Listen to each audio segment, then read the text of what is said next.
Oftentimes, I'll hear something along the lines of follow your passion. Some fancy person giving a commencement address, or an NBA star talking to inner city kids who used to be just like him. And whenever I hear that, I think to myself, that's not how it works. Let me take a step back. Passion is like a spark. It burns, but it's small, and it goes out quickly. Not only that, a spark isn't even useful. You can't generate power with a spark. You can't illuminate a room. If you were in a dark maze, finding your way around with a spark would be so difficult. And if someone asked you to map out the floor plan, you'd think it impossible. But if you had a torch, that would be a different story. A torch has fuel.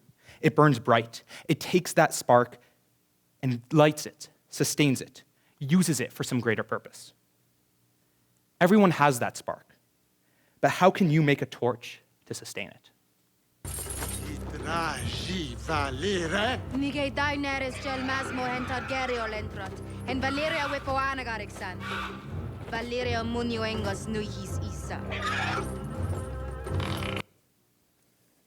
For me, that spark came in the form of High Valyrian, the fictional language you just heard.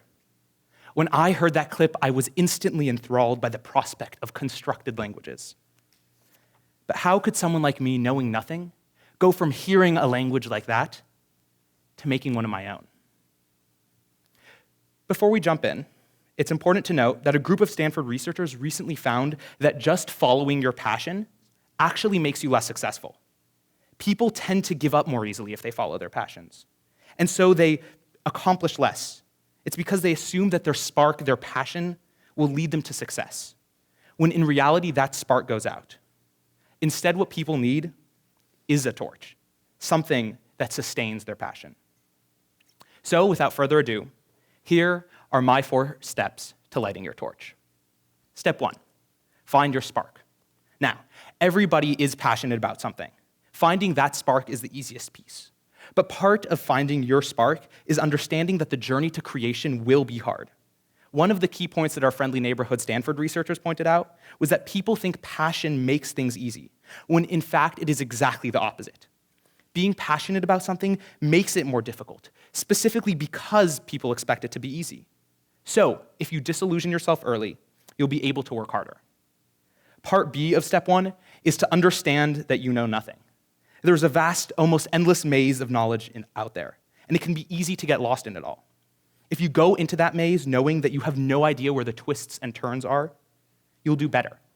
And in the words of Einstein, a true genius admits that he knows nothing.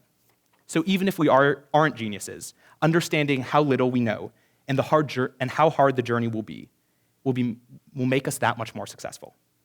So prepare to fail and prepare to learn, and move on to step 2. Read the Wikipedia page. Of course, the Wikipedia page won't give you all of the information you need. The reason for using Wikipedia is because they have these handy things. Hyperlinks. Interested about another topic, don't understand what a word means, want to find the original source of a document? Hyperlinks can be your best friend.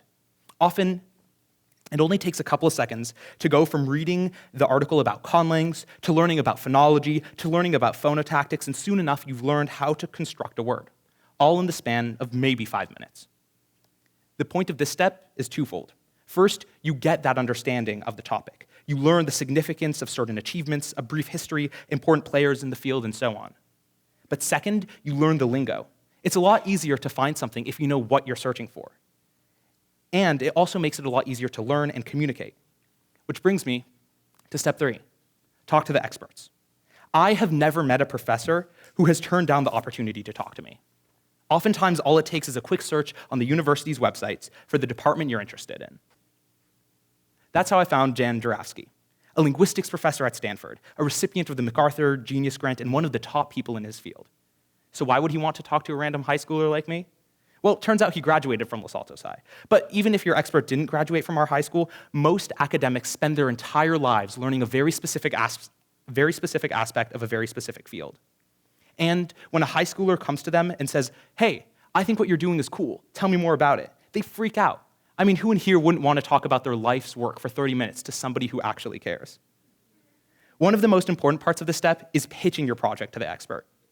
I already had an outline of my language and some ideas when I went to Jurafsky. And so through his questioning, I was able to figure out where some of my biggest issues were. Jurafsky gave me this life-changing book. When I got home that night, I opened it and read the first 5 pages, put it on my desk, and never touched it again. But that doesn't matter. Because the moment a top person in any field gives you something, even if it's just some advice or a book that you never read, you're ready for step 4. Jump in headfirst. Now, there are 3 parts to making jumping in headfirst as smooth as possible. Part A is to find the subreddit. For almost any field, there is a lively group of people who are all connected through Reddit. People who like making constructed languages, r/conlangs. People who like writing books, r/writing. People who like model rockets, r/model rockets. You get the idea. Each of these communities has a rich set of posts and users who are ready to provide feedback, share ideas, and who are a great source of inspiration. Now, once you have your community, then you're ready to participate. So step 2 is exactly that.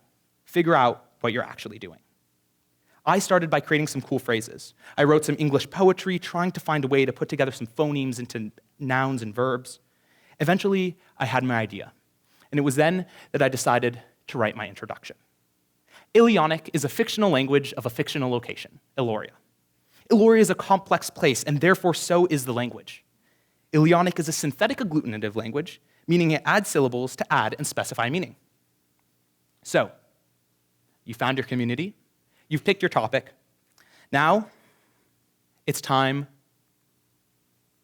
for part C, the grind. It's at this point that you need to go back to step 2.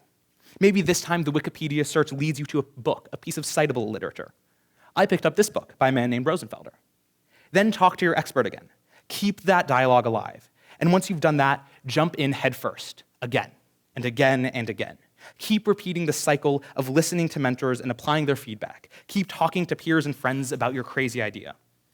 The grind will have spots of trouble, chapters of your book that don't write themselves, or words that just don't seem to go together the right way. But eventually, if there are people there to support you, if you have an expert in your corner with the answers, and if you know it'll be hard, then you can succeed. Now, my talk is called From Languages to Rockets, so let's get to those rockets. This fall, I realized that I loved aerospace almost as much as I loved linguistics. And not only that, aerospace was a new and exciting field filled with possibilities. So many people are trying new things, and I thought it would be amazing to get a piece of that pie. I had my spark. Then I went to the Wikipedia page. I started learning about different moon missions, different rocket nozzles. I learned that one of the richest parts of the community is this video game called Kerbal Space Program. So I got the game and I started building rockets, putting them together, slapping on boosters and nozzles and more fuel and launching them to moons, to different planets. I built satellites, bases, stations, rovers. That was when I took my spark and began to build my torch. Turns out a member of our synagogue went to the University of Michigan to study aerospace and was in charge of the model rocket team there. So I talked to him. I found my expert. And I learned what I wanted to do. I wanted to build a rocket. Now, building a rocket is a daunting task. I would need a team of people who would be willing to help me design, fabricate, and build this piece of machinery. Now, people told me I was crazy, but there are people doing this every single month. A group of people in Livermore gets together and launches these high-power rockets. In April, they'll hopefully start having launches again, which have had to be postponed because of the rain. It is then that I plan to continue my mission of building my rocket. Now, of course, when I started planning for this talk, I thought I would be done by now. But I knew this would be hard. I knew it would be unlike anything I've ever done, because this is rocket science. But that doesn't mean I'm discouraged. I've brainstormed ideas in this little notebook I keep. I've kept a dialogue open with my UMich mentor, and I'm able to stay excited. So that's my take on passion. Don't follow it, but rather harness it. Take that passion and use it for something. Write a book, paint a picture, learn about economics, or take that spark and use it to light a rocket. Thank you.